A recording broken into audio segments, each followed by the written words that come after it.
Hello students and welcome back to my YouTube channel Vidyam. मैं हूं Anshita Jindal, a graduate from तुम सबका ड्रीम कॉमर्स कॉलेज यानी कि श्रीराम कॉलेज एसआरसीसी। ये है आज हमारा सेकंड पार्ट, आखिरी लेक्चर तुम्हारा क्लास 12 इंडियन इको के चैप्टर नंबर 8 का, इंडिया चाइना पाकिस्तान का, एंड आखिरी लेक्चर तुम्हारी पूरी क्लास 12 के सिलेबस का। इसके बाद पता नहीं हमारी मुलाकात कब हो नहीं हो, बट हाँ, आज हमारा सिलेबस तो हो जाएगा खत्म। अगर कोई भी और लेक्चर देखना है तो नीचे डिस्क्रिप्शन में सारी प्लेलिस्ट का लिंक है, वहां से आप देख सकते हो। इसके बाद हमारे इंपॉर्टेंट क्वेश्चंस आएंगे, काफी कुछ आएगा। पूरी बोर्ड एग्जाम्स की तैयारी आपको इस चैनल पे हम करवाने वाले हैं, उस चीज की चिंता तो मत करना, ठीक है।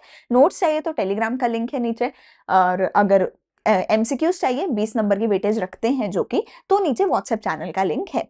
लेकिन अभी लेक्चर शुरू करने से पहले बस मुझे एक प्रॉमिस कर दो कि जब तक ये वीडियो खत्म नहीं हो जाती, लेक्चर खत्म नहीं हो जाता, तुम वीडियो छोड़कर कहीं नहीं जाओगे, चुपचाप यहीं बैठकर पढ़ाई करोगे। सो कमेंट सेक्शन में लिख दो I will complete this lecture. जल्दी से हमारे आज के पार्ट नंबर 2 को करते हैं स्टार्ट। पिछली वीडियो में हमने जो है चाइना की पूरी डिटेल पढ़ी थी। चाइना 49 में आजाद हुआ, फिर चाइना ने 5 ईयर प्लान शुरू किए। 58 में चाइना ग्रेट लीप फॉरवर्ड लेकर आया। 66 में चाइना कल्चरल रेवोल्यूशन लेकर आया। 78 में चाइना इकोनॉमिक रिफॉर्म्स लेकर आया। इकोनॉमिक रिफॉर्म्स के अंडर स्पेशल इकोनॉमिक जोन्स बनाए गए और ड्यूअल प्राइसिंग पॉलिसी थी, ये भी हमने पढ़ लिया। चाइना का पूरा चीज लास्ट वीडियो में 20 मिनट में डिटेल में मैंने समझाई है, क्योंकि most of the question China के बारे में ही बनेंगे। पाकिस्तान का तुम्हें पता ही होगा काफी कुछ, तो चाइना के ऊपर ज्यादा क्वेश्चन बनेंगे। उसका एक पूरा वीडियो मैंने बना दिया था, अगर वो देखना है तो नीचे प्लेलिस्ट में से आप देख सकते हो। अभी पार्ट नंबर 2 में हम शुरू करते हैं पाकिस्तान से, कि पाकिस्तान का क्या क्या पूरा हिस्ट्री रहा। तो तुम सबको पता है भैया कि जो पाकिस्तान था वो पहले इंडिया का हिस्सा हुआ करता था, पर फिर हमने सोचा भैया मुस्लिम लोगों को अलग कर दिया जाए, हिंदू लोगों को अलग कर दिया जाए। ब्रिटिशर्स ने ऐसा सोचा, उस टाइम के लोगों ने ऐसा सोचा, तो जो मुस्लिम पॉपुलेशन थी उनको पाकिस्तान भेज दिया गया और उस साइड की हिंदू पॉपुलेशन को इंडिया में ट्रांसफर कर दिया गया। ऑब्वियसली इतना आसान नहीं था, बहुत लोगों की डेथ हुई है, लोगों ने अपना घर बार सब कुछ छोड़ा है। चलो वो सब जो था वो था ही, बट एनीवेज 1947 में 15 अगस्त को भारत आजाद हुआ था, 14 अगस्त को पाकिस्तान आजाद हुआ था, ठीक है। ये लोग अपने 14 अगस्त को अपना इंडिपेंडेंस डे मनाते हैं, ठीक है। उसके बाद वर्ल्ड की सेकेंड लार्जेस्ट पॉपुलेशन जो है वो चाइना पाकिस्तान के अंदर ही रहती है, ठीक है। It also started just like India, हमारी तरह ही स्टार्ट हुआ था, ठीक है। एक एक करके इसकी सारी डिटेल्स पढ़ते हैं। टोटल 4-5 चीजें पढ़ने, जिसका हमारे पास एक्रोनिम क्या है, EIGHT 8। सबसे पहले ई से हम पढ़ेंगे इकोनॉमिक सिस्टम। तो बेटा जो पाकिस्तान का इकोनॉमिक सिस्टम था वो भी भारत की ही तरह मिक्स्ड इकोनॉमिक सिस्टम उन्होंने भी अपनाया था 1947 में आजाद होने के बाद। उसका क्या मतलब था कि प्राइवेट सेक्टर और पब्लिक सेक्टर दोनों ही साथ मिलकर बिजनेस करेंगे। सो इंडिया का भी यही मॉडल है मिक्स्ड इकोनॉमी का, और पाकिस्तान का भी यही मॉडल था मिक्स्ड इकोनॉमी का, ठीक है।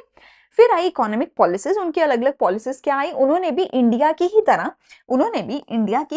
5 ईयर प्लान का सिस्टम शुरू किया था 1950 के आसपास, ठीक है। फिर पाकिस्तान लेकर आया बहुत सारे regulated policy framework for the growth of domestic industry, ठीक है। मतलब वही बात है जैसे इंडिया करता था 1950 से लेके 1990 के बीच में, इंडिया ने क्या किया था, गवर्नमेंट को ज्यादा प्रमोट किया था, प्राइवेट सेक्टर को काम करने नहीं दिया था, इंपोर्ट एक्सपोर्ट करने नहीं दिया था, ग्लोबल लेवल पे ग्लोबलाइजेशन करने नहीं दी थी। सिमिलर चीजें पाकिस्तान ने भी करी, इंपोर्ट को डिस्करेज करने की कोशिश करी, सो दैट हमारी जो डोमेस्टिक इंडस्ट्रीज है वो डेवलप हो सके, बाहर वालों के साथ कॉम्पिटिशन हमारी डोमेस्टिक इंडस्ट्रीज को ना करना पड़े। तो इन्होंने भी सिमिलर चीजें ही करी थी, ठीक है, सो दैट हमारी डोमेस्टिक इंडस्ट्री डेवलप हो सके, ठीक है। फिर इन्होंने भी भारत की ही तरह ग्रीन रेवोल्यूशन लाया था, जिसकी वजह से इनका भी काफी अच्छा पॉजिटिव इंपैक्ट हुआ था एग्रीकल्चर के ऊपर, फूड ग्रेन्स की प्रोडक्शन इंक्रीज हुई थी। इंडिया भी लेकर आया था ग्रीन रेवोल्यूशन 60s में, है ना, 1960s में। ये भी अपनी green revolution almost same time के आसपास ही लेकर आए थे पाकिस्तान वाले, ठीक है। Higher importance to private sector इन्होंने भी देना शुरू किया अपने लेट 1970s में। इन्होंने भी लेट 1970s के अराउंड हमने क्या किया था 1991 में हम लोग क्या लेकर आए थे, एलपीजी, लिबरलाइज प्राइवेटाइज ग्लोबलाइज, हम 1991 में लेकर आए थे। चाइना कब लाया था, 1978 में लेकर आया था अपना इकोनॉमिक रिफॉर्म्स, ठीक है। इसी बीच में जो पाकिस्तान था उसको भी अकल आ गई कि भैया सरकारी सेक्टर को सब कुछ देके तो कुछ नहीं होगा, हमें प्राइवेटाइजेशन करना पड़ेगा, हमें ग्लोबलाइजेशन करना पड़ेगा, हमें ग्लोबल प्लेयर्स को बुलाना पड़ेगा और उनसे कंपटीशन अपने देश के इंडस्ट्रीज को दिलवाना पड़ेगा, तभी जो देश के इंडस्ट्रीज है वो इफेक्टिवली काम कर पाएंगी, ठीक है। सो पाकिस्तान ने भी क्या किया, गवर्नमेंट पॉलिसी को शिफ्ट किया, ठीक है, इकोनॉमिक ग्रोथ को बढ़ाने की कोशिश करी, ठीक है। प्राइवेट सेक्टर को एनकरेज करा, मतलब जैसे पहले प्राइवेट सेक्टर को काम नहीं करने दे रहे थे, अब इन्होंने भी प्राइवेट सेक्टर को काम करने दिया, मतलब ये भी अपने इकोनॉमिक रिफॉर्म्स लेकर आए, ठीक है। इनको वेस्टर्न नेशन से काफी फाइनेंशियल सपोर्ट मिला और इनको रेमिटेंस मिला from immigrants to the Middle East. मतलब कि जैसे आज तुम्हें देखने को सुनने को ये चीज मिलती है, स्पेशली पंजाब और गुजरात की काफी हमें सुनने को मिलती है कि पंजाब के लोग तो कनाडा ही जाते हैं, है ना, 12th कंप्लीट किया और कनाडा चले गए। सच भी है, मैं खुद पंजाब से हूँ और मेरे ऑलमोस्ट पता नहीं कितने ही 60 to 70% मेरे क्लासमेट्स, मेरे दो स्कूल थे, दोनों स्कूल से ही मैं बोल रही हूँ, 60 to 70% क्लासमेट्स जो हैं वो इंडिया से बाहर हैं, ठीक है। Not just Canada, Canada, Australia, New Zealand, England, कहीं ना कहीं है, ठीक है, बट आउट ऑफ इंडिया है, ठीक है। वही चीज पाकिस्तान में भी हुई, पाकिस्तान क्योंकि मुस्लिम डोमिनेटेड नेशन है, तो वहां के लोग जो है मुस्लिम नेशंस में ही जाते थे, जो कि मिडिल ईस्ट में थे, सऊदी साइड हो गया, सऊदी अरेबिया हो गया, दुबई हो गया, इन सब नेशंस में वहां की पॉपुलेशन जाने लगी। जैसे आज अपने लोग कनाडा जाते हैं, ये लोग जो है Saudi Arabia, Dubai, Iraq, Iran, इन देशों में जाने लगे पाकिस्तान के लोग। अब अगर पाकिस्तान के लोग वहां जा रहे हैं, वहां जाके क्या कर रहे हैं, वहां जाके काम कर रहे हैं, काम करके पैसा कहाँ से आए, काम करके पैसे का क्या करेंगे, जो भी काम करके पैसा कमाएंगे उस पैसे को वापस पाकिस्तान में भेजेंगे अपने परिवार के पास। तो उस टाइम पे पाकिस्तान के बहुत सारे लोग पाकिस्तान छोड़ के इन सब देशों में गए काम करने, और इन सब देशों से बहुत सारा पैसा कमा कमा के वापस अपने परिवार को पाकिस्तान के अंदर भेजने लगे। तो वो एक बहुत बड़ा सोर्स ऑफ इनकम बन गया था पाकिस्तान के लिए, कि बहुत सारा पैसा, बहुत सारी रेमिटेंसेस आने लग गई थी उन लोगों से जो लोग मिडिल ईस्ट में जाके काम कर रहे हैं, ठीक है। पाकिस्तान तुम देखो ना, वैसे भी थोड़ा इसी साइड है, उसके साथ ही लगती होंगी सारी, है ना, मिडिल ईस्ट के जो नेशन है साथ ही लगते हैं, अफगानिस्तान उसके साथ लगता है ना, आगे इराक, ईरान वगैरह। तो वहां तो बहुत इजी था उन लोगों के लिए उस साइड को आगे को मूव करना, तो वहां पे जाके पैसा कमा के अपने देश में रेमिटेंस लेकर आते थे पाकिस्तान के लोग, और वही पैसे से काफी ज्यादा टाइम तक पाकिस्तान का घर चला है, पाकिस्तान का देश चला है। उसके अलावा काफी सारे वेस्टर्न नेशंस ने भी काफी फाइनेंशियल सपोर्ट किया है पाकिस्तान को। क्यों किया है, इवन अभी भी जब हमारी रिसेंटली अभी जो है प्रॉपर वॉर जो हुई थी पाकिस्तान के साथ, ठीक है, even during that war time Pakistan को जो है बिलियंस ऑफ डॉलर का लोन सैंक्शन किया गया वर्ल्ड बैंक के द्वारा। क्यों किया गया, सबको पता है कि पाकिस्तान में टेररिस्ट है, सबको पता है कि वहां पे सब कुछ है, बट फिर भी उनको लोन सैंक्शन करे जाते हैं। क्यों करे जाते हैं, सोच के देखो क्यों करे जाते हैं। क्योंकि अगर पाकिस्तान टेररिज्म करेगा तो टेररिज्म के लिए उनको हथियार चाहिए होंगे। हथियार कहां से आते हैं, हथियार सारे बनाए जाते हैं यूएसए की इंडस्ट्रीज में, हथियार सारे बनाए जाते हैं यूएसए की इंडस्ट्रीज में। तो जो वेस्टर्न नेशंस है ना, वो पाकिस्तान जैसे देशों को इसीलिए प्रमोट करते हैं क्योंकि उनको पता है ये देश लड़ेंगे, इनको लड़ने के लिए हथियार चाहिए, हथियार ये हमसे खरीदेंगे तो हमारी इकोनॉमी चलेगी। तो वेस्टर्न नेशंस ने काफी फाइनेंशियल सपोर्ट उस टाइम पे पाकिस्तान को करा था, अभी भी करते हैं, ठीक है। अच्छा, फिर पाकिस्तान को भी अकल आ गई हमारी तरह कि भैया हमें भी इकोनॉमिक रिफॉर्म्स लाने चाहिए। सो 88 में उन्होंने जो अपने इकोनॉमिक रिफॉर्म्स वही शुरू करे, लिबरलाइज, प्राइवेटाइज और ग्लोबलाइज वाले, ठीक है। चलो, ये हो गई ओवरऑल पूरी पाकिस्तान की कहानी। पाकिस्तान की कहानी क्या थी, 1947 में 14 अगस्त को पाकिस्तान आजाद हुआ। फिर उन्होंने भी हमारी तरह 5 ईयर प्लान्स लाने शुरू किए थे। फिर उन्होंने 1988 में अपने इकोनॉमिक रिफॉर्म्स लाए थे। उससे पहले पाकिस्तान में भी गवर्नमेंट लेड ज्यादा था, इंडस्ट्रीज और सब कुछ। उसके बाद इकोनॉमिक रिफॉर्म्स के बाद पाकिस्तान में भी प्राइवेटाइजेशन हुआ। पर पाकिस्तान की एक बहुत बड़ी जो प्रॉब्लम रही है, हमेशा रही है, वो ये रही है कि जैसे इंडिया में हमें पता है कि 5 साल जो है सरकार चलेगी, उसके बाद इलेक्शन करवाए जाएंगे। सेम काम पाकिस्तान में भी होता है, ठीक है। लेकिन आज तक ठीक है, कभी भी ऐसा नहीं हुआ कि पाकिस्तान में पूरे 5 साल कोई सरकार निकाल पाई हो, एक बार भी नहीं हुआ इतने सालों में। मतलब इंडिया में तो हार्डली एक आधी बार आई थिंक कभी हुआ होगा कि सरकार गिरी हो, ठीक है, वो भी मेरे को कुछ इतना याद नहीं है। बट पाकिस्तान में कभी हुआ ही नहीं है कि 5 साल पूरा उनकी सरकार चली हो, सरकार ने अपना टाइम पूरा किया हो और फिर दोबारा इलेक्शन हुए हो, नहीं हुआ। क्यों? क्योंकि बीच में ही सरकार गिर जाती है, बीच में ही कभी मिलिट्री जो है एक्शन ले लेती है और मिलिट्री जो है टेक ओवर कर लेती है सरकार का। इंडिया में और कितनी भी कमियां हो, बट एक चीज जो इंडिया में बहुत ज्यादा हमें प्राउड फील करवाने वाली है वो है हमारी इंडिया की मिलिट्री। इंडिया की मिलिट्री को अपने लिमिट्स पता है, उनको पता है कि भैया मेरे को जो है अपनी बॉर्डर्स की रक्षा करनी है। वो हमेशा सिर्फ अपना वहां तक रखते हैं, कभी भी पॉलिटिकल लेवल पे इंटरफेयर नहीं करती। इंडिया की जो मिलिट्री है बहुत बहुत ज्यादा डिसिप्लिन्ड है, कभी भी कुछ भी हो जाए उन्होंने पॉलिटिकल मैटर्स में इंटरफेयर नहीं किया। पाकिस्तान की मिलिट्री ऐसी नहीं थी, उन्होंने हमेशा छोटी छोटी बात में मिलिट्री का इंटरफेरेंस किया है अपनी पॉलिटिक्स में। ठीक है, अपनी पॉलिटिक्स में आके मिलिट्री ने इंटरफेरेंस किया है, विच इज वाई कहने को तो पाकिस्तान एक डेमोक्रेसी है, पर कभी भी उनका डेमोक्रेटिकली 5 साल नहीं चल पाया है, कभी भी ऐसे इलेक्शन होकर और वो सब नहीं हो पाया है। मिलिट्री जो है बहुत ज्यादा वहां पे रूल करती है।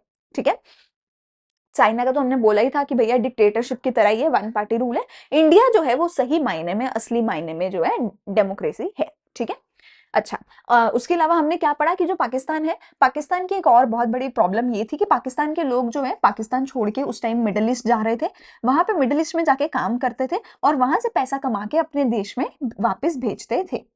ठीक है, तो वो रेमिटेंस जो आती थी मिडिल ईस्ट से, वो एक बहुत बड़ा सोर्स ऑफ इनकम बन गया पाकिस्तान के लिए। दूसरा, पाकिस्तान को लोन्स बहुत ही ज्यादा पहले तो सैंक्शन किए जाते थे, आज भी करे जाते हैं बट कम हो गए हैं। अब तो मेनली चाइना है जो पाकिस्तान को है ना सपोर्ट करता है, अपने खुद के जो भी रीजंस हैं उनकी वजह से। बट उस टाइम पे काफी सपोर्ट मिला था पाकिस्तान को वेस्टर्न नेशन से। ठीक है, जैसे मैंने बताया, तो वो एक बहुत बड़ी चीज पाकिस्तान के लिए थी। अब वो सपोर्ट जो है वेस्टर्न नेशंस का कंपैरेटिवली कम हो गया है, अब उतना फाइनेंशियल सपोर्ट नहीं मिलता है पाकिस्तान को। आगे चलते हैं। चलो, अभी यहां तक जो है हमने हिस्ट्री पढ़ ली है चाइना की, पाकिस्तान की। अब आगे सिंपल हमारे नंबर्स की बात है। अब जो है आगे तुम्हारे को मिलेगा सिर्फ और सिर्फ जो है डाटा। ये जो डाटा है आपको लर्न नहीं करना है, मैं दोबारा बता रही हूँ, पिछली वीडियो में भी बताया था। ये डाटा जो है आपको रीड करना है और आपको एक आइडिया ले लेना है कि किस चीज में कौन सा देश आगे है। फॉर एग्जाम्पल, हमें पता है कि सबसे ज्यादा पॉपुलेशन भारत की है, फिर उसके बाद चाइना की है। ठीक है, हमें पता है चाइना दुनिया के सबसे थर्ड लार्जेस्ट कंट्री है एरिया वाइज। ठीक है, हमें पता है चाइना में अर्बनाइजेशन ज्यादा है, चाइना में इंडस्ट्रियलाइजेशन ज्यादा है, हमें पता है भारत में एग्रीकल्चर बहुत ज्यादा है, हमें पता है पाकिस्तान में गरीबी बहुत ज्यादा है, हमें पता है कि पाकिस्तान की डेमोक्रेसी अच्छी कभी नहीं चली है। तो हमें कुछ एक चीजें पता है और ये चीजों का आइडिया होना, इन चीजों को याद होना जरूरी है, सो दैट जब भी आप अपना आंसर फॉर्म करो तो आपके आंसर में झलके कि हाँ इस बच्चे को हिस्ट्री पता है इंडिया चाइना पाकिस्तान की। ठीक है, सो ये डाटा रीड करो और एक आइडिया ले लो। ठीक है, अगली चीज, अगर वैसे कोई जरूरी नहीं है कि आपको कहीं डेटा मेंशन करना है, अगर नहीं भी करोगे चल जाएगा। अगर डेटा मेंशन करते हो सही तो हाँ आपका आंसर थोड़ा बेटर तो बन सकता है अपने दिमाग से अगर लिखते हो, लेकिन मेक श्योर जो डेटा मेंशन कर रहे हो उसके साथ ईयर जरूर लिखना कि कौन से ईयर के अकॉर्डिंग वो डेटा मेंशन कर रहे हो, बिकॉज डेटा ऊपर नीचे हो सकता है, हर ईयर में चेंज होता है। ठीक है, अगर थोड़ा सा भी अंदाजा है कि थोड़ा सा भी लग रहा है कि ऊपर नीचे डेटा, तो साथ में अप्रोक्सीमेटली वर्ड ऐड कर दो, टीचर समझ जाएगा कि ठीक है बच्चे को अंदाजा तो है। ठीक है, बट अगर डाटा नहीं भी लिखना चाहो तो कोई बड़ी बात नहीं हो जाएगी, आप सिंपल ऐसे बता सकते हो इंडिया फर्स्ट है, चाइना फर्स्ट है, पाकिस्तान फर्स्ट है एंड सो ऑन, ऐसा बता सकते हो। ठीक है, अच्छा देखो, अब अगर बात करी जाए पॉपुलेशन वाइज तो तुम्हारी बुक में डेटा है 2019 का। उस टाइम की अगर मैं बात करूं तो ये हमारे जो है पॉपुलेशन के नंबर्स हैं। उस टाइम पे चाइना सबसे ज्यादा पॉपुलेटेड था, आज के देश में भारत सबसे ज्यादा पॉपुलेटेड है, कुछ 145 करोड़ के आसपास हमारी पॉपुलेशन आज हो गई है। उस टाइम पे कुछ 135 करोड़ थी, आज ऑलमोस्ट 145 करोड़ होने वाली है।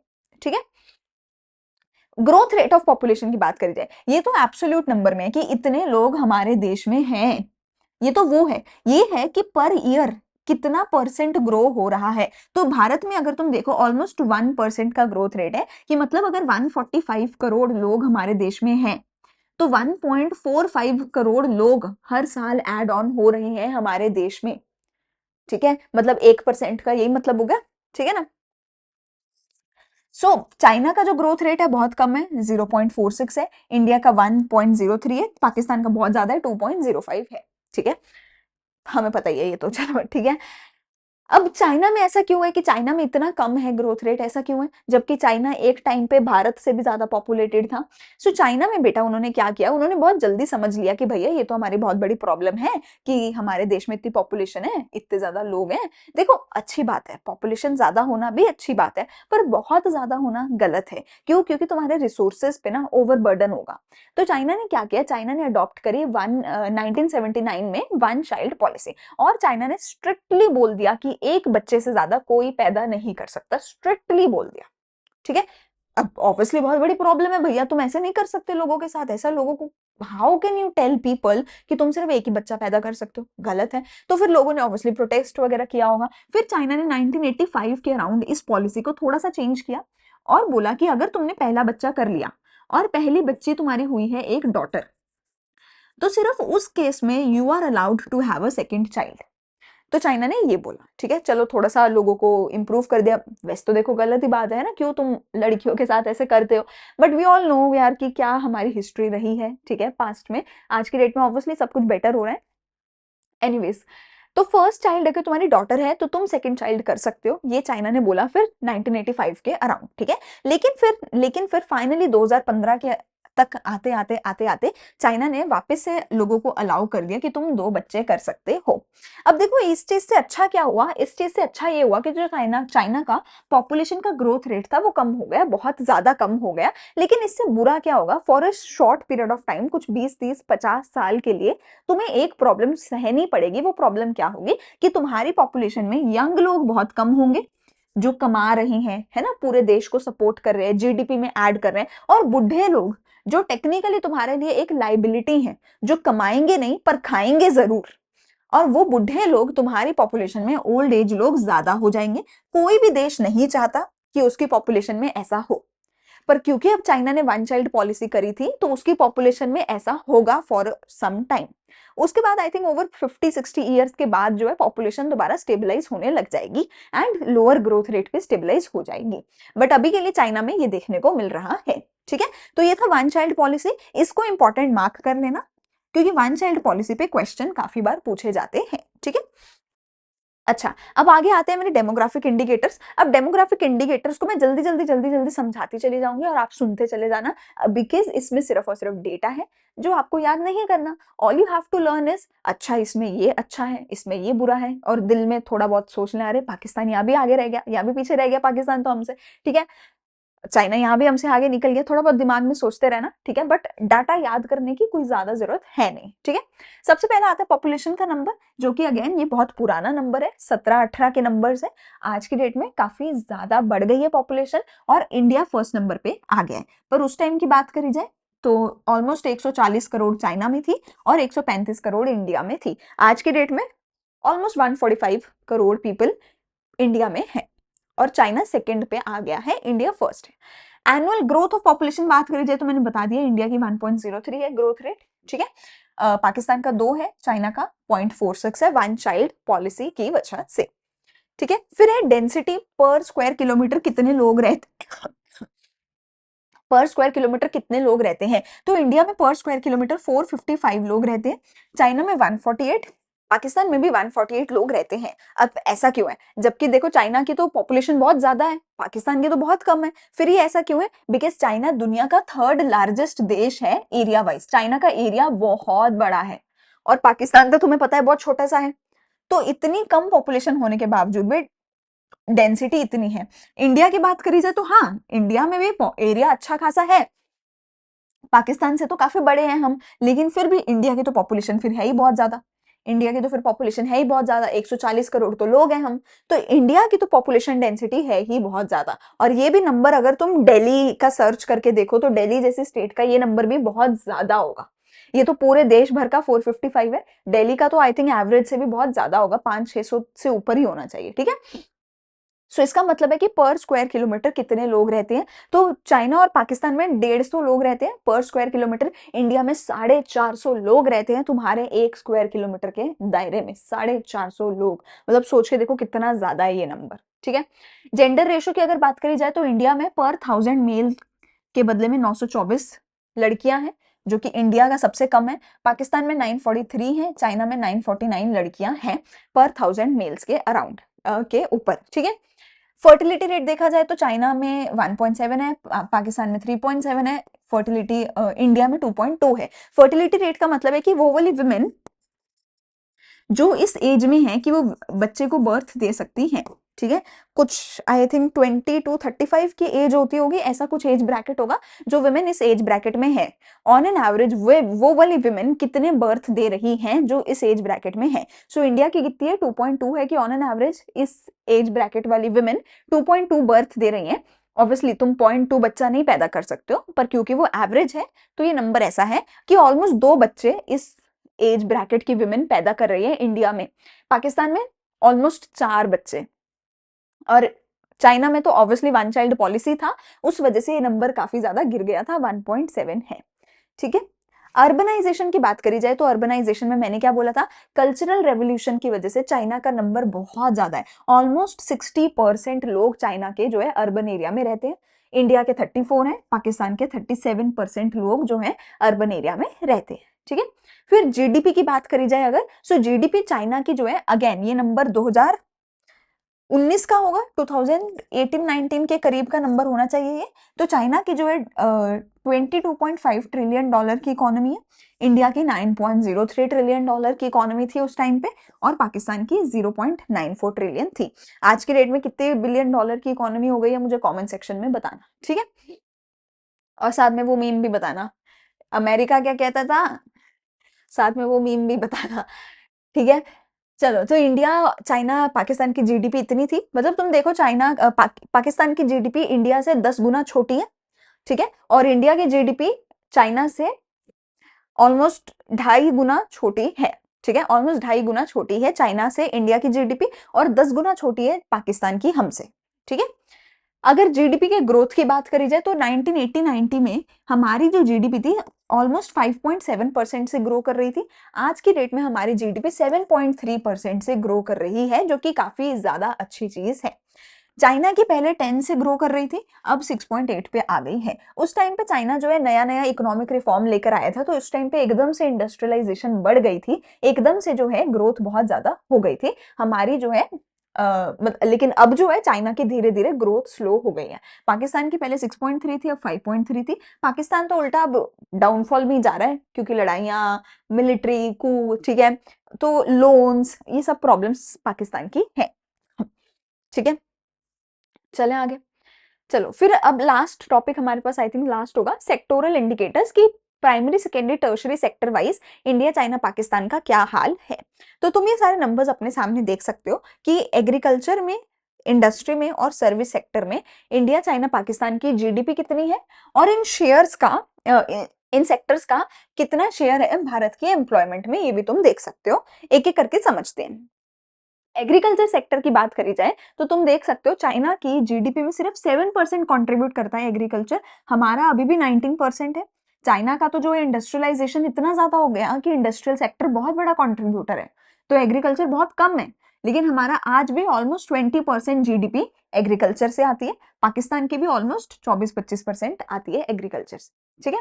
एम्प्लॉयमेंट में बात करी जाए तो इंडिया के 43% लोग एग्रीकल्चर में, ऑलमोस्ट आधे ही हो गए है ना। चाइना की सिर्फ 26 है, पाकिस्तान के 41 है, विच शोज कि भैया इंडिया आज भी एग्रीकल्चर पे बहुत ज्यादा डिपेंडेंट है, बाकी देश नहीं है। चाइना ने तो बहुत ही कम कर दिया है अपना एग्रीकल्चर डिपेंडेंस, चाइना तो इंडस्ट्री पे बहुत ज्यादा फोकस कर रहा है। यही चीजें यहाँ भी हमने लिखी है, ठीक है। अगर बात करी जाए, यही यही चीजें वही है, ठीक है, इंडिया और पाकिस्तान का भी वही हमने लिख के बताया है। सेकेंडरी सेक्टर की बात करी जाए तो इंडिया में 30% जीडीपी आती है, लेकिन चाइना की 41% जीडीपी जो है इंडस्ट्रियल सेक्टर से आती है, ठीक है। पाकिस्तान की 19 है, क्योंकि पाकिस्तान में तो भैया इंडस्ट्रीज लगा ही नहीं रहे, उनका फोकस ही नहीं है इन चीजों पे, उनकी तो बाकी चीजों पे फोकस नहीं खत्म हो रहे, पावर पे, इन चीजों से फोकस नहीं खत्म हो रहे, ठीक है। एम्प्लॉयमेंट 25% लोग हमारे एग्रीकल्चर इंडस्ट्री में है, चाइना के 28%, पाकिस्तान के 24% लोग जो है इंडस्ट्रियल सेक्टर में काम करते हैं, ठीक है। सर्विस सेक्टर जो है इंडिया ने अपना काफी ज्यादा इंप्रूव किया है, स्पेशली आईटी सर्विस वगैरह हम जो है एक्सपोर्ट भी करते हैं बाहर, बहुत ज्यादा हमारे आईआईटियंस और बड़े बड़े है ना इंटेलिजेंट इंजीनियर्स जो है वो सर्विसेज अपनी दे रहे हैं, ठीक है। तो सर्विस सेक्टर जो है हमारा बहुत ज्यादा स्ट्रांग हुआ है, स्पेशली आफ्टर 1991 के रिफॉर्म्स हमारा सर्विस सेक्टर काफी स्ट्रांग हुआ है, ठीक है। चाइना का 52% जीडीपी आता है सर्विस सेक्टर से, पाकिस्तान का 57%, ठीक है। और एम्प्लॉयमेंट में बात करी जाए तो 32% लोग हमारे एम्प्लॉयड है सर्विस सेक्टर में, इनके 46, इनके 35% लोग एम्प्लॉयड हैं, ठीक है। चलो, फिर ये वही कंक्लूजन है, तुम देख सकते हो कि किसमें कितना एग्रीकल्चर और उस सब में है। लास्ट, हाँ, जो टॉपिक में पास आता है वो आता है ह्यूमन डेवलपमेंट इंडिकेटर्स का, HDIs का। ह्यूमन डेवलपमेंट इंडिकेटर्स देखो बेसिकली क्या बताते हैं। ह्यूमन डेवलपमेंट इंडिकेटर्स बोलते हैं कि तुम्हारी क्वालिटी ऑफ लाइफ कैसी है, तुम्हारी ओवरऑल क्वालिटी ऑफ लाइफ कैसी है, तुम्हारी साफ सफाई, अमीरी गरीबी, पढ़ाई लिखाई, जेंडर रेट्स, ये सब कुछ कैसा है, ताकि लोगों की ओवरऑल क्वालिटी ऑफ लाइफ हम पता कर सके किसी भी देश में। तो उसके लिए काफी सारे ह्यूमन डेवलपमेंट इंडिकेटर्स, नाम से समझ आ रहा है ह्यूमंस कितने डेवलप्ड हैं किसी भी देश में, है ना। सिर्फ ये नहीं ना कि इंडस्ट्री कितने डेवलप्ड है, ह्यूमंस कितने डेवलप्ड है ये भी पता होना चाहिए। तो उसके लिए कुछ एक HDI इंडिकेटर्स है, वो हम यहाँ पे देखते हैं। HDI के बेस पे रैंकिंग अगर देखा जाए तो चाइना पूरी दुनिया में से 87th रैंक पे आता है। रैंक है ये 1 2 3 4 से जो रैंक शुरू होते हैं, चाइना 87 पे आता है, इंडिया 130 पे आता है, और पाकिस्तान हमसे भी पीछे 154 पे आता है। तो China is obviously doing far better than us, ठीक है। लाइफ एक्सपेक्टेंसी, कितने साल लोग जी रहे हैं, हमारे लोग ऑलमोस्ट 70 साल जी रहे हैं, पाकिस्तान के 67 ईयर्स, लेकिन चाइना के 77 ईयर्स लोग जी रहे हैं ऑन एन एवरेज। मतलब लोग इतने ज्यादा हेल्दी हैं, फिट हैं, एनवायरमेंट इतना साफ सुथरा है, बीमारियां है नहीं। जो एक थी वो भी इधर भेज दी थी उन्होंने, चाइना ने, ठीक है। कितने साल लोग स्कूल में लगा रहे हैं, चाइना के बच्चे 8 साल स्कूल में पढ़ते हैं, पाकिस्तान में 5 साल, हमारे 6.5 साल बच्चे हमारे जो है स्कूल में पढ़ते हैं भारत के।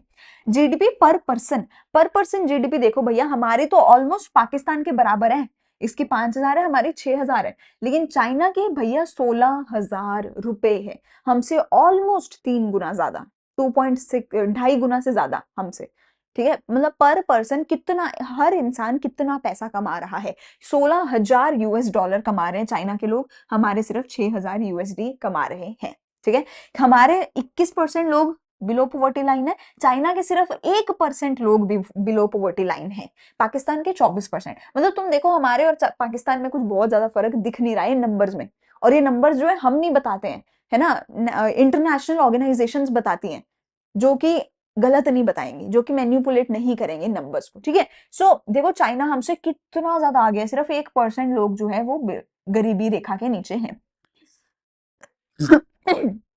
इनफैंट मोर्टेलिटी रेट कितना है, मतलब अगर 1000 बच्चे पैदा हो रहे हैं 1 साल की उम्र के अंदर, चाइना में सिर्फ 7 बच्चे मरते हैं, पाकिस्तान में 57, इंडिया में ऑलमोस्ट 30 बच्चे। ये क्यों होता है, बिकॉज गरीबी की वजह से हो सकता है, साफ सफाई की वजह से हो सकता है, ठीक है, हॉस्पिटल अच्छे ना होने की वजह से होता है कि बच्चे 1 साल के अंदर अंदर उनकी डेथ हो जाती है। तो चाइना में सिर्फ 7 बच्चों की डेथ होती है, इंडिया में 30 बच्चों की डेथ हो जाती है, ठीक है। मैटरनल मोर्टेलिटी रेट, बर्थ देते देते कितने विमेन की डेथ हो जाती है पर लाख में से, चाइना में 30 विमेन, 29-30 विमेन की, पाकिस्तान में 140, हमारे 133, again very close to Pakistan, ठीक है। And China is far ahead of us, ठीक है, कि बर्थ देते देते 1 लाख में से 30 विमेन मर रही हैं, यहाँ पे 133 विमेन मर रही हैं, ठीक है। तो ऑब्वियसली हमारी हॉस्पिटल की हर चीज की फैसिलिटीज इतनी अच्छी नहीं है, और मेन तो सारा पंगा यहीं से शुरू हो जाता है ना, क्योंकि गरीबी जब इतनी ज्यादा है तो ये गरीब लोग हॉस्पिटल नहीं जा पाते, ये गरीब लोग साफ सफाई और ये सब कुछ नहीं अफोर्ड कर पाते, इन्हीं गरीब लोगों की ज्यादा डेथ होती है, ठीक है। पॉपुलेशन यूजिंग सैनिटेशन, साफ सफाई कितने लोगों के पास है, इंडिया और चाइना में 60% लोगों के पास है, पाकिस्तान में 75% लोग साफ सुथरे रहते हैं, ठीक है। साफ सुथरा पानी कितने लोगों के पास है, हमारे 93%, चाइना 96, पाकिस्तान 91% लोगों के पास पीने का साफ पानी है, ठीक है। फिर है percentage of under nourish children, under nourish children कितने हैं, यहाँ पे सिर्फ 8% है, ये देखो फिर से कितना पास है, हम दोनों के तो ऑलमोस्ट 40% बच्चे अंडर नरिश्ड हैं। अगेन ये सारी चीजें वहीं से शुरू हो रही है, गरीबी से। अगर हम अपने गरीब लोग कम कर देंगे तो ना वो मरेंगे, ना वो अंडर नरिश्ड रहेंगे, ना उनकी सैनिटेशन की प्रॉब्लम होगी, सारी प्रॉब्लम सॉल्व हो जाएगी गरीबी को सॉल्व करके। बट गरीबी भी कैसे सॉल्व करें, क्योंकि गरीबी में भी प्रॉब्लम ये है कि हमारा पॉपुलेशन इतना ज्यादा है, पॉपुलेशन डेंसिटी देखिए है ना, इनकी कितनी है, 150 लोग रहते हैं पर स्क्वायर किलोमीटर, हमारे 450 लोग रहते हैं पर स्क्वायर किलोमीटर। तो वहां से सारी गरीबी की प्रॉब्लम शुरू होती है कि है तो वही स्क्वायर किलोमीटर, यहाँ पे 450 लोग लड़ रहे हैं उसी जगह के लिए, यहाँ पे सिर्फ 150 लोग लड़ रहे हैं उसी जगह के लिए, तो वहां से फिर काफी प्रॉब्लम्स जो है ऑब्वियसली शुरू होती है, ठीक है। चलो ये हो गए हमारे सारे ह्यूमन डेवलपमेंट इंडेक्स के इंडिकेटर्स, ठीक है। इसके आगे क्रिटिकल अप्रेजल है, जिसमें हमने बेसिकली कंक्लूजन दिया है चाइना का, पाकिस्तान का, और हमने क्या बताया, ये 78 में इसने इकोनॉमिक रिफॉर्म्स लाया, ये 88 में लाया, ये 91 में लाया इकोनॉमिक रिफॉर्म्स, ठीक है।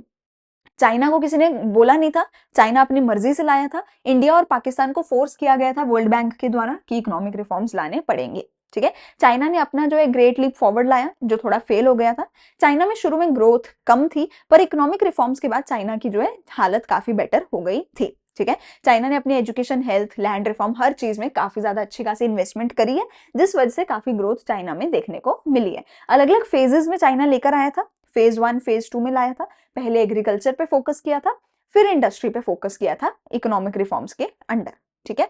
ये आपके काम का नहीं है, इसको आप छोड़ सकते हो। फिर पाकिस्तान है, तो पाकिस्तान जो है पाकिस्तान की एक ही सबसे बड़ी प्रॉब्लम रही है कि वहां पे डेमोक्रेसी कभी भी टिक नहीं पाई है, वहां पे मिलिट्री रूल बार बार लग जाता है, मिलिट्री जो है इंटरफेयर करती रहती है, विच इज वाई पाकिस्तान जो है हमेशा से हालत उसकी बुरी बुरी बुरी बुरी होती चली गई। पाकिस्तान को पहले लोन बहुत ज्यादा अच्छे से मिल जाते थे वेस्टर्न नेशन से, अब उन सबको भी समझ आ गया कि पाकिस्तान का कुछ नहीं बनेगा, तो वो भी लोन नहीं देते। पाकिस्तान को पहले रेमिटेंस काफी ज्यादा आती थी मिडिल ईस्ट से, वो लोग जो मिडिल ईस्ट में जाते थे वहां पे काम करके पैसा भेजते थे, अब वो रेमिटेंस भी कम हो गई। तो ओवरऑल अब पाकिस्तान की हालत काफी खस्ता चल रही है, काफी काफी दिनों तक लोगों को बिजली तक, इलेक्ट्रिसिटी तक नसीब नहीं होती है पाकिस्तान में, ऐसा हाल काफी जगह पे है, ठीक है। एक लास्ट चीज में जो तुम्हें बोलना चाहूंगी कि अभी तक हमने जितना पढ़ा इन सबको देख के हमें लगता है कि यार चाइना तो कितना बेटर है। मतलब देखो, तुम ये वैसे भी मतलब वैसे देख सकते हो, वैसे तुम्हारे काम का नहीं है, मतलब पेपर में नहीं पूछा जाएगा, तुम्हारी बुक में भी नहीं होगा, बट तुम देख सकते हो कि चाइना की ग्रोथ कितनी ज्यादा हुई है थोड़े से ही सालों में, 20 सालों में कितनी ग्रोथ हुई है, ठीक है। तो यहाँ पर मैं तुम्हें एक चीज बोलना चाहूंगी कि हाँ, चाइना ने काफी ज्यादा अच्छी ग्रोथ करी है, और हाँ, ये चीज तुम्हारे को पेपर में भी पूछी जा सकती है, ठीक है। लेकिन उस ग्रोथ के पीछे एक बहुत बड़ा प्रॉब्लम ये है कि चाइना जो है ना, वो डेमोक्रेसी नहीं है, वो काइंड ऑफ डिक्टेटरशिप है, वन पार्टी रूल है। तो वहां पर जो है ना फ्रीडम नहीं है, वहां पे ना फ्रीडम ऑफ स्पीच नहीं है, वहां पे ना फ्रीडम ऑफ एक्सप्रेशन नहीं है, फ्रीडम ऑफ यू नो कि तुम अपनी मर्जी, वहां पे तुम अपनी मर्जी से कोई भी, ये फ्रेंड्स और जितने भी वेब सीरीज है ना, टीवी सीरियल्स, ड्रामाज, अमेरिकन के ड्रामा, ये सब जो तुम देखते हो ना इंडिया में बैठ के, चाइना में तुम ये सब नहीं देख सकते। चाइना में अलाउड ही नहीं है कि तुम अमेरिकन कंटेंट देखो, तुम बाहर के कंटेंट देखो, अलाउड ही नहीं है। तो वहां पे फ्रीडम नहीं है, वहां पे फ्रीडम ऑफ एक्सप्रेशन नहीं है। यहाँ पे तो तुम भैया कभी दिल किया तो मोदी को गाली दे दी, कभी दिल किया तो राहुल गांधी को गाली दे दी, तुम कर सकते हो इंडिया में, चाइना में नहीं कर सकते। चाइना में तुम अपने जो लीडर है उसको गाली नहीं दे सकते, उसको कुछ नहीं बोल सकते तुम, ठीक है। तो वहां पे वो जो फ्रीडम वाली चीज है वो नहीं है। तो अगर हम फ्रीडम वाली चीज पे देखें तो इंडिया बहुत आगे निकल जाएगा चाइना से, क्योंकि इंडिया में फ्रीडम अभी तक तो एटलीस्ट बहुत ज्यादा है, ठीक है। एंड इसीलिए जो है चाइना एक डिक्टेटर होने की वजह से काफी ग्रोथ कर गया। क्यों कर गया? बिकॉज इंडिया में तो देखो डेमोक्रेसी है, इंडिया में तो डेमोक्रेसी है, ठीक है। हमारी सरकार को ना एक डर रहता है कि भैया हर 5 साल में ना मेरी गद्दी मेरे से छीनी जा सकती है, हर 5 साल में मेरे को अपनी गद्दी बचानी पड़ेगी। तो हर 5 साल में हमारी जो सरकार है ना, उसका पूरा फोकस जनता से हटके अपनी गद्दी पे पहुंच जाता है। तो वो 2-4 साल तो भैया उनका दिमाग इसी में रहता है, हर एक 2-4 साल बाद, कि मैं गद्दी कैसे बचाऊं, गद्दी कैसे बचाऊं, गद्दी कैसे बचाऊं, ठीक है। तो वो उनका पैसा भी वहीं जा रहा है, टाइम भी वहीं जा रहा है, एफर्ट भी वहीं जा रहा है। तो क्योंकि हमारी सरकार अपनी गद्दी बचाने में लगी रहती है डेमोक्रेसी होने की वजह से, इसलिए ग्रोथ कम कर पाई है। लेकिन ओवरऑल डेमोक्रेसी होने की वजह से इंडिया में जो है फ्रीडम काफी ज्यादा है, विच मुझे तो जो कि बहुत अच्छी लगती है। I would never be able to accept कि भैया मुझे कोई बोल रहा है कि तुम ये नहीं देख सकते, ये देखना है, ये नहीं कर सकते, ये देख नहीं सकते, मेरे फोन पे पूरा कंट्रोल हो, ठीक है। वो ऑब्वियसली मैं तो नहीं चाहूंगी, तो जो कि बहुत अच्छी चीज है कि भारत में हमें वो फ्रीडम मिलती है। एंड ओवरऑल वैसे भी भारत ठीक है, इंप्रूव काफी हो रहा है, ग्रोथ काफी हो रही है। But one of the major reason कि चाइना हमसे इतना आगे निकल गया और हम नहीं निकल पाए, वो यही है कि हमारी आपस में सरकारें लड़ती रहती है गद्दी के लिए। यहाँ पे तो गद्दी की लड़ाई थी नहीं, यहाँ पे तो उसने बोला मैं ही हूँ रूलर, मैं ही करूंगा सब, 5 के 10 के 15 के 20 साल मैं ही रहूंगा, मेरी तो गद्दी मेरी है, गद्दी तो कोई छीन नहीं सकता। तो गद्दी की लड़ाई तो खत्म हो गई, तो सिर्फ और सिर्फ ग्रोथ पे फोकस हुआ, इसलिए चाइना काफी आगे निकल गया। और भी बहुत सारे मतलब रीजंस हैं इस सब के पीछे, बट मैंने एक मेजर रीजन तुम्हें एक्सप्लेन किया है।